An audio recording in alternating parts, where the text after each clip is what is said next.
Welcome to the Bearded Tits podcast, the nature-based show hosted by me, Jack Perks. Each week I'm joined by a guest from the world of wildlife television, art and science.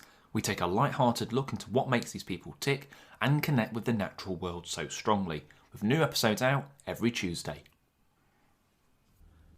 Hello, how are we all doing? Now today's guest is someone that I heard about years ago. I remember watching the local news and they had this guy who had an enormous fish tank in his basement with pacu and South American catfish and alligator gars, and he was swimming in it, cleaning it. And obviously the newspapers went wild for that because it's a little bit, let's face it, a little bit nutty. And I thought, that's really cool. And then I thought he'd be a great guest once I started the podcast, and I tried tracking Jack down. He's like a ghost online, but eventually I got his details and he agreed to come on the podcast. So today's guest is Jack Heathcote, who lives in Carlton in Nottingham and has the largest private aquarium in the country. It's nearly 7 foot deep, has a variety of now native freshwater fish in there, putting my fish tank to shame. He's also got some amazing other fish tanks which don't get nearly enough credit. It's absolutely amazing what he's got there. Now, I do this podcast for free and I want to keep it that way, but if you're feeling extra generous today, there's a link in the description to buymeacoffee.com, and you can help the podcast out by donating £3 or more to help keep it going. If you could also leave a review, that really helps the podcast out. iTunes, wherever you listen to your podcasts. This was shot on location, and you can hear the tank in the background, so you can hear that faint humming. We talk about what set Jack up on his fish tank journey, the costs of keeping such a huge tank, the maintenance, and what species he has. Here's our chat. Well, welcome to the podcast, Jack. Thank you. Nice to be here. Yeah, this is something else. So just to paint the picture for people listening, we're at Jack's.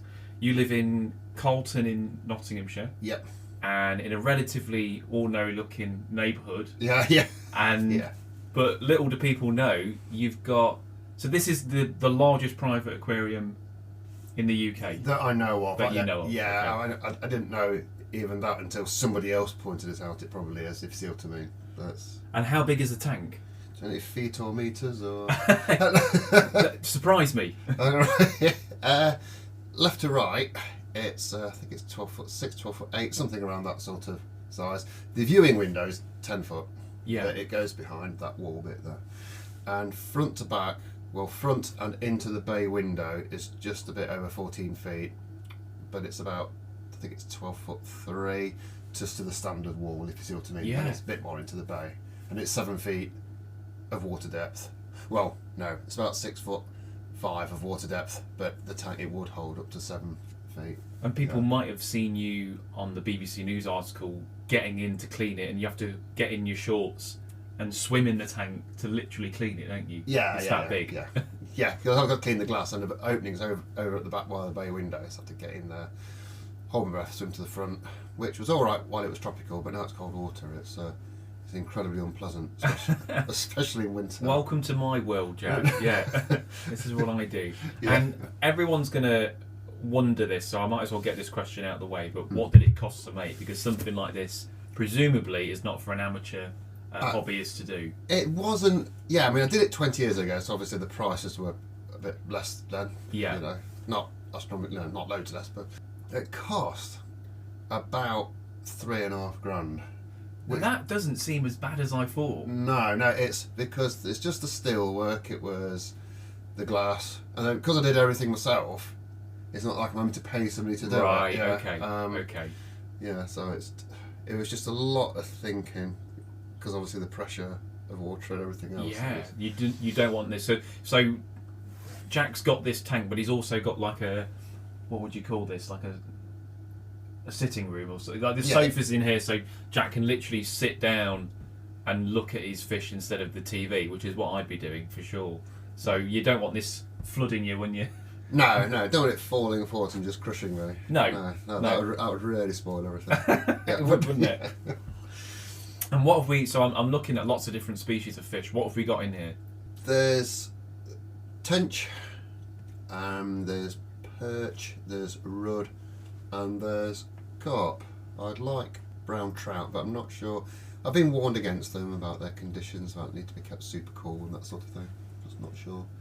Yeah, they'd certainly be fine in the winter. I don't know. It depends on what kind of summer you have, I guess. Yeah. But yeah, they'd look amazing in there. You'd see the flanks and whatnot, and they'd be up near the top. Yeah, looking for food and speckles and stuff that look great. Yeah. So and it looks really natural. I mean, you can just this is basically what I see when I'm snorkeling in Grantham Canal or in a lake somewhere. So there's branches, natural tree branches and stones and things in there. So you could be forgiven for thinking it's a lake somewhere in the middle of England. It's absolutely gorgeous. That's what I was tried to go for, and was the natural look with, and the only decoration I could really think of which would have any impact were these trees. If I was just to put stones in there and stuff, it just wouldn't have the same like floor to ceiling effect.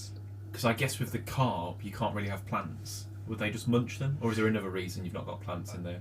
Another reason is because I'd have to provide more light. Oh, okay. Yeah. Okay. And I'm not all that keen on planted tanks. Because okay.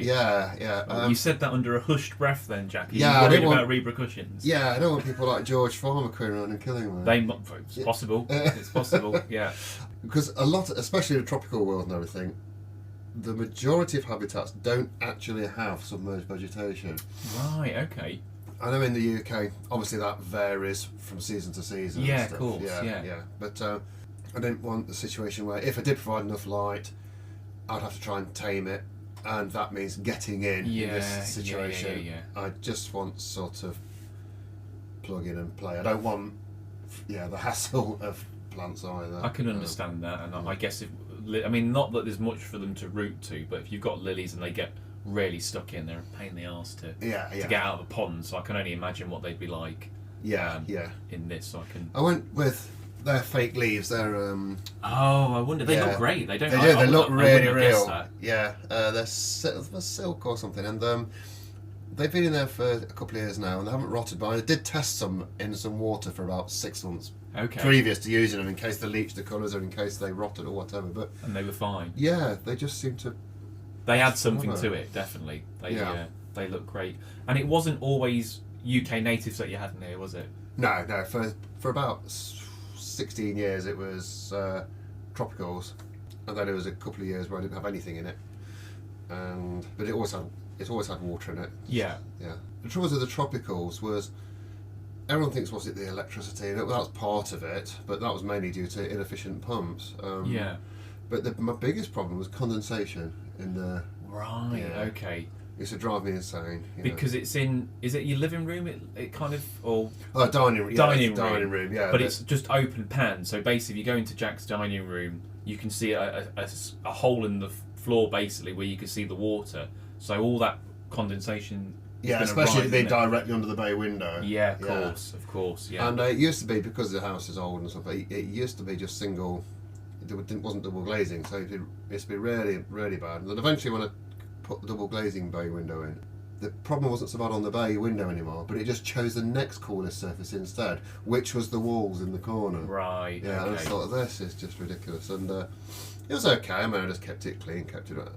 But one day I just thought, I've had enough.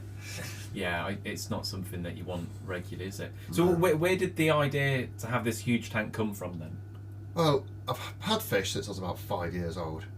I don't know if you're younger than me, but there used to be that pretty much only public aquarium in Britain when I was about 5 years old. It was under Blackpool Tower. Okay. And it was a series of tanks, all are probably about a quarter the size of this one, and it was all done in sort of like a cave theme. So you walk through and the stalactites hanging from the ceiling. Okay. And it was great, to be honest. I don't even know if it's still there. It may be. But it was big in that you just walked after tank after tank after tank after tank, looking at all these different species. And I was absolutely fascinated as a kid. So parents bought me for Christmas a second-hand 2 foot by 2 foot, your classic back in those days angle iron steel frame tank. And as with most, even beginners today, we imagine beginners back in the late 70s. Yeah, it was with no guidance. It was a disaster. But I still really, really, really Love the fish. You caught the bug. Yeah, basically. that was it. I caught the bug. You And then caught a the few bug. years later, we found a tank, an empty house, and this one was made of silicone because it was sort of, now it was the 80s. And quite a big tank, 4 foot. And because now I was a bit older, I was able to read books, do it and everything. And that one was more of a success. Then it really, really took off from there. And when I got my first own house, you know, I left living with my parents. Yeah. First thing I did was build a 13.5 foot tank. Of course you did. Yeah. Yeah. Why wouldn't you do that? I always remember the tank in Vicky Centre. Do you remember that? It was almost identical in every dimension to that one. Ah, Yeah, okay. simply because that's what the length of tank the house allowed. Right. So it was the same width because it would have covered a window if not. Okay. Well, And yeah, it was the fair enough. same height. Yeah, it was. I think there was a couple of inches in it. Honestly, Is it? was almost an exact replica of that one. Yeah. So people who aren't from Nottingham might not get that reference, but there's Victoria's shopping centre in the centre of Nottingham, obviously. And there used to be, I remember as a kid, there was a big fish tank in the middle of it. It used to be a real kind of public attraction where you could go and have a look at them. And I don't know why they got rid of it. It's a shame, really. Yeah, it was a shame because I remember. Yeah, I mean, I loved it. I just used to walk past and It's like sometimes gouramis in it or something. yeah, or- giant gourami Yeah. with tinfoil barbs, and it was. Yeah, I mean, everybody loved it, you know, and I've never why they got rid of it. I don't know if the health and safety crew came along. I Well, have no possibly, idea. yeah.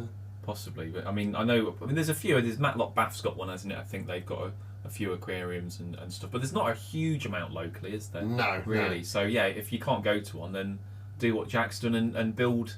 I mean, quite frankly, this is better than a lot of the public aquariums out there. To be Right, honest, right. it's phenomenal, absolutely phenomenal. I mean, podcasting's maybe not the best medium to show a fish tank, but I will put some pictures in the link in the description just so people can have a look at it. And there are news articles as well online if you want to have a look. But it is absolutely incredible. Yeah, Is- I will say, don't believe what the newspapers have said about it.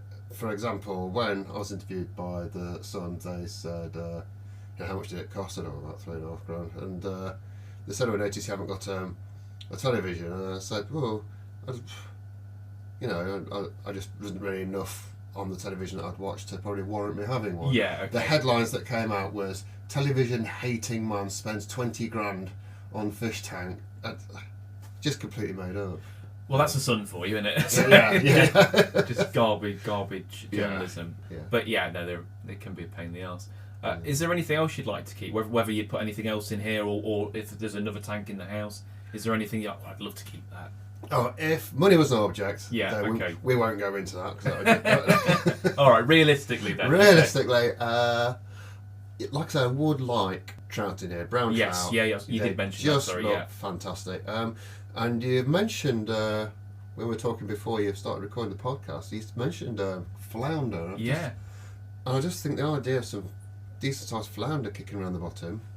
They- like I said, they won't breed in freshwater. But they will. No, they won't breed, but they can live in freshwater quite happily. I mean, they've been found hundreds of miles upstream rivers, and the juveniles come up quite a bit, but you'll get bigger ones, and they'll stay in rivers. You know, Yeah. So Jack's got kind of like a sandy, kind of rocky bed, and the flounder would look great on there. Yeah. They'd look phonamenal. They'd look really good, but sourcing them would be a nightmare. But yeah, it's doable. yeah. You know. I think it's interesting that they can't breed in freshwater, yet some of them, I can only imagine they're like the prudes of the flounder world. just stick to fresh water, there's none of that hanky-panky. That's it. Asexual asexual flounder. That's Yeah. basically what it is. But yeah, they come up to as like a nursery, I think, and then a few go back. But some stay. Some staying, Yeah. grow and never pop the cherry. No, Yeah, that's right. it. You know. Yeah, No, that'd be great. That would definitely be good. yeah. And what's the maintenance like? I've just swapped over from my hand-built, homemade Alpha Grog filled box, which kept the water clear, to this all singing, all dancing bead filter, and now it's a bit murky. Yeah. The beauty of the bead filter is that you just turn a lever on a valve and it flushes the beads through and everything else. But the downside of it is that water's a bit murky. Yeah. But they're supposed to really, really polish your water, and everyone I speak to doesn't understand why the water's not crystal clear. The water's healthy, you know. But, Yes. Yeah. chemicals are no ammonia and nitrite or anything like that, so it is doing the biological side of things. But if anything, it looks more natural. Funnily enough, a lot of people, when it is clear, say I do a great big water change and I don't feed them for a couple of days, they say they preferred it like this. Yeah. Yeah. So maybe it's not a bad thing after all. Well, I mean, Jack's got some enormous rudd in here. I'm salivating over these rudd. If you're an angler, some of them are over £2. They're absolute dinner plate size rudd, and they've got these beautiful crimson fins as they go past the front of the tank, and that just becomes more vivid.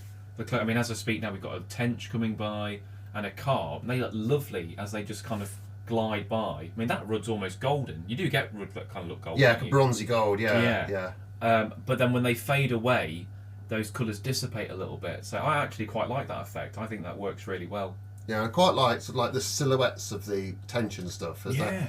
Because at the moment everything's being comparatively still compared to what it was, say, up until early October, because the temperature's gone down. So things are sort of like mellowing out, being still. Yeah.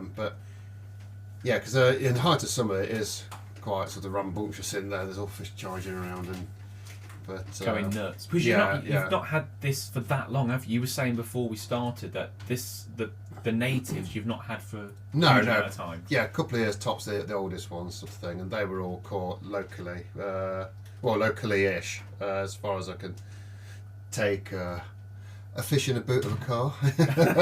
That's not when you want to get stopped by the police. Excuse me, sir, why have you got a boot full of tents? Yeah. I'm sure there's dodgier things been found in cars in Nottingham, definitely. Yeah. And you were saying that some of these fish are rescues, aren't they? Yeah, because the Grantham Canal was drying. It's got a leak actually, and there's large sections of it are just emptying.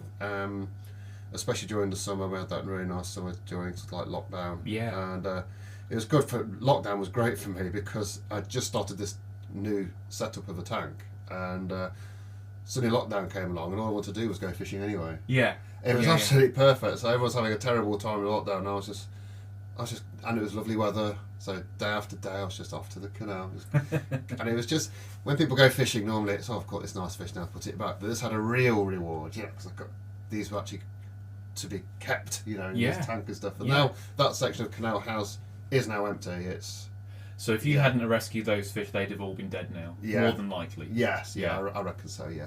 So they've done them a favour, and they look incredibly healthy as well. They've not got any marks on them. There's no signs of disease. They look very happy, and it's basically a 5-star hotel for coarse fish, isn't it? Otherwise, is how I describe it. Right. Yeah. It looks absolutely fantastic, and I know previously, because that was you mentioned about some of the news stories that have come up. And one of the big things with electricity bills, whether we want to dredge this up or not, but I'll bring it up anyway. Yeah. So what was that all about? What was the issue with kind of the electricity bill? It's really annoying because they admitted it. I don't know if I'm allowed to mention companies on. Okay. Right, but they admitted they just one day they just sent me a bill for 11 grand.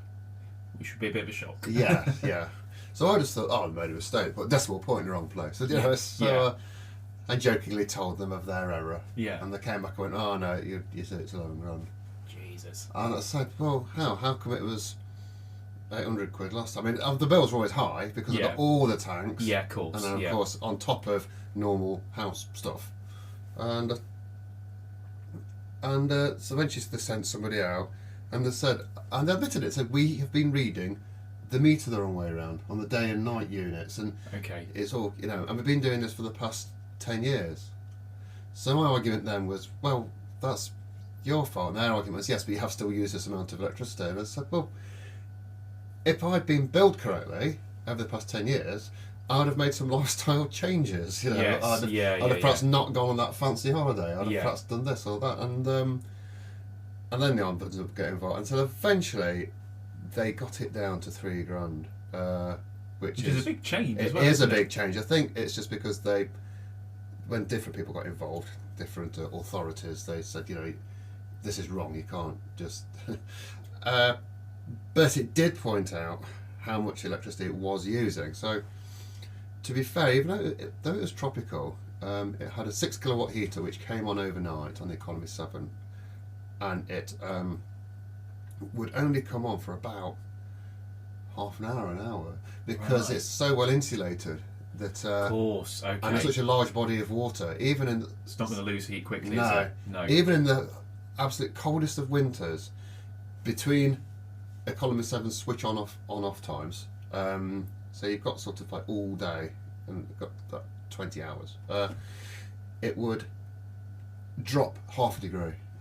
Right. Yeah. So it didn't take much. So I think the heating was one aspect, but not as big an aspect as the inefficient pumps. I was using these the German pumps at the time, which German pumps have, especially then, were long lasting, everything else, but they're incredibly inefficient compared to say Right, okay. Amphibious, which was a British mate. You got the Italian pumps, which were relatively efficient, but not ever so long lasting. Then, and obviously the most, I mean, the Chinese pumps I use a lot now.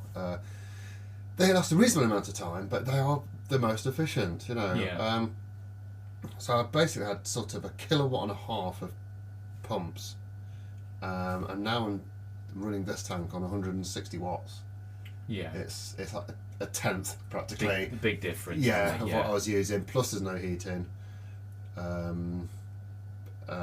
Okay, I always thought that the fish would not have the wow factor of all the stingrays and arowanas and pacus and all the other glorious fish I had in here, but I could at least go to town more with the decorating, because Yeah. I couldn't have a substrate before, because the stingrays would just accelerate and just the sand would go into the Right, water okay. column. The filter would then suck the sand out. Okay.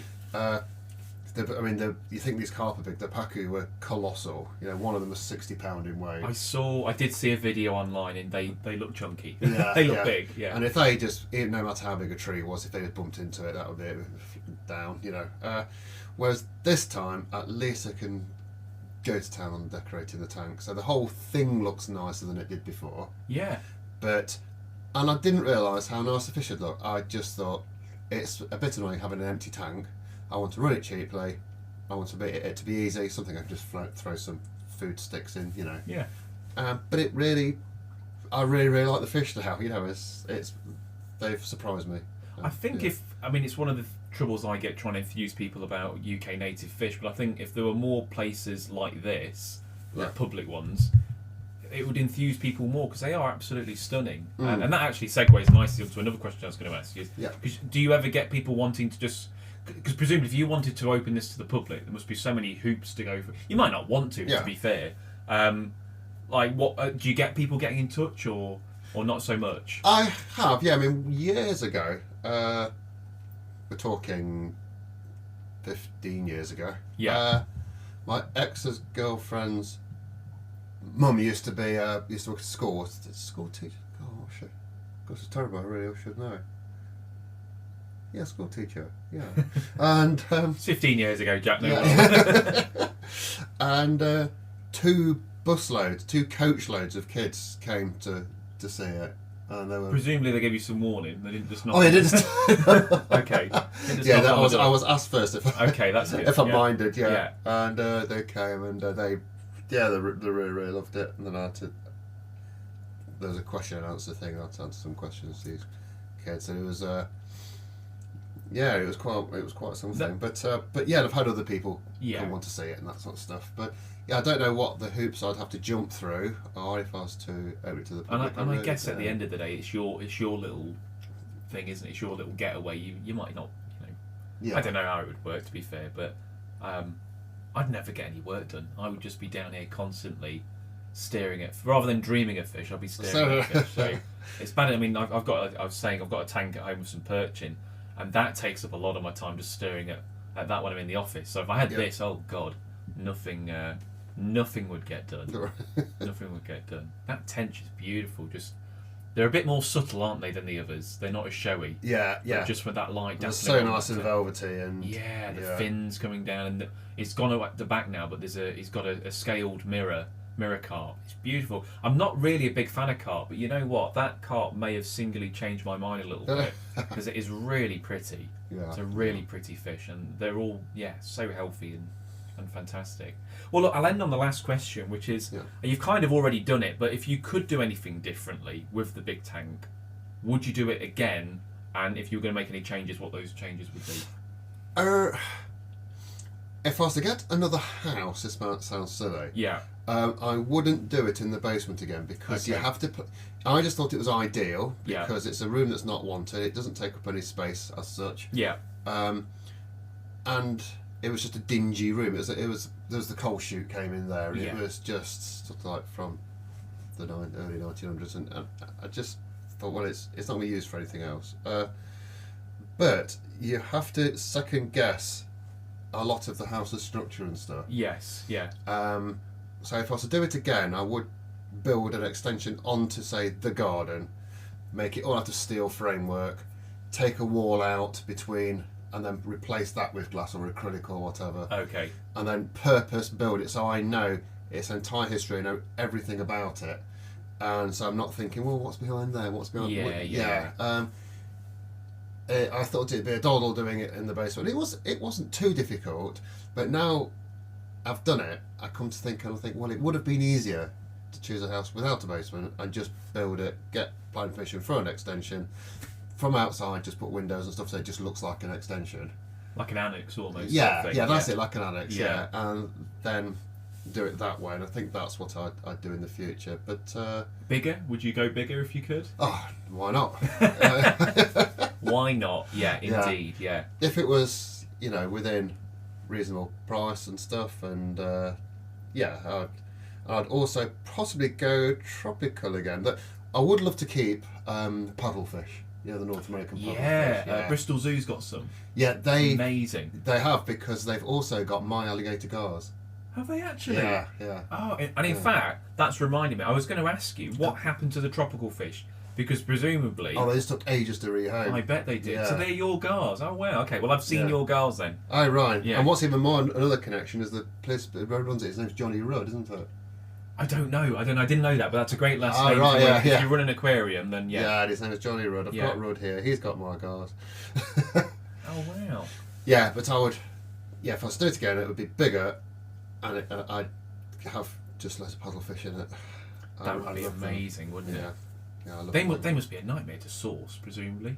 Yeah, also... Or is there with a will, there's a way. If you want a fish and it's legal, presumably you can find a way to do it. Yeah, I think you can source them. I know that the last time I sourced them was actually in Holland, and they got a load there.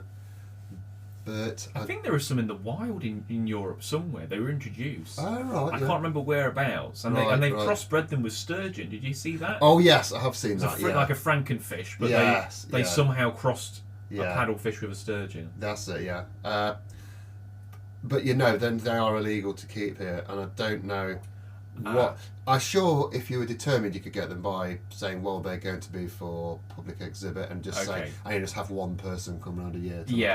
There's always some loophole. There must be some loophole. Yeah. But it's not as if I'm going to get these paddlefish, grow them to 6 foot, and then go and release them. Okay.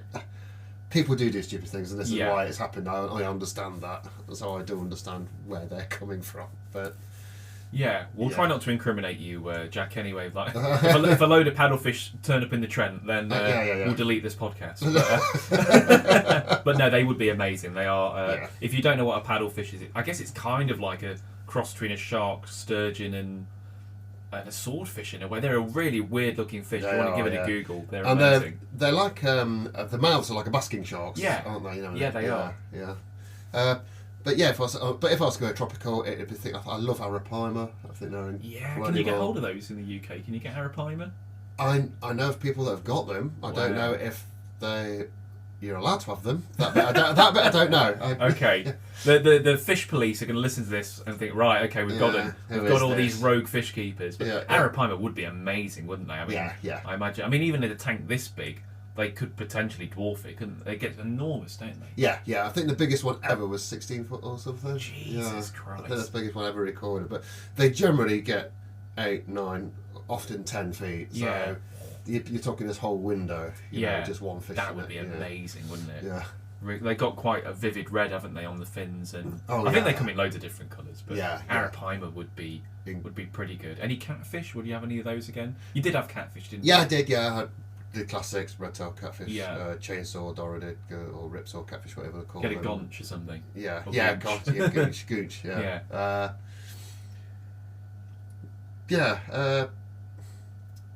Don't know. I love the rays. Yeah. I'll probably go for more unusual rays. Okay. So there's quite a few freshwater rays then. I always just think it's one or two, but there's a fair few selections. Yeah, the Potamotrigon genus, there's plenty there. Okay. And they're all highly colourful compared to the seagoing rays. Yeah, okay. Apart from the blue spotted stingray, which is obviously gorgeous. Yeah, and seen those in the Red Sea, Yeah, and I really like all the osteoglossids, which are the arapimas, the arowanas, the Asian, South American, Australian. I love them all. So they'd be right up there on the list. There's plenty to choose from, isn't there? Yeah. Well, look, it's been an absolute pleasure to sit. You know, I've seen the videos online, but to see it in the flesh is incredible. Right. And it's been great to chat to you, Jack. So thanks for coming on. Yeah, no problem at all. Thank you. Always fantastic to meet a fellow fish fanatic. And one thing that struck me was the dedication Jack has gone through for his hobby. The tanks are immaculate, the fish are so healthy, and it all looks incredible. Don't forget you can follow us on Twitter @TitBearded and the Facebook page The Bearded Tits Podcast. Next week I have Ben Burville on the podcast, aka the Seal Whisperer. He's a doctor but scuba dives around the Farne Islands and has some amazing encounters with wild grey seals. This has been the Bearded Tits Podcast.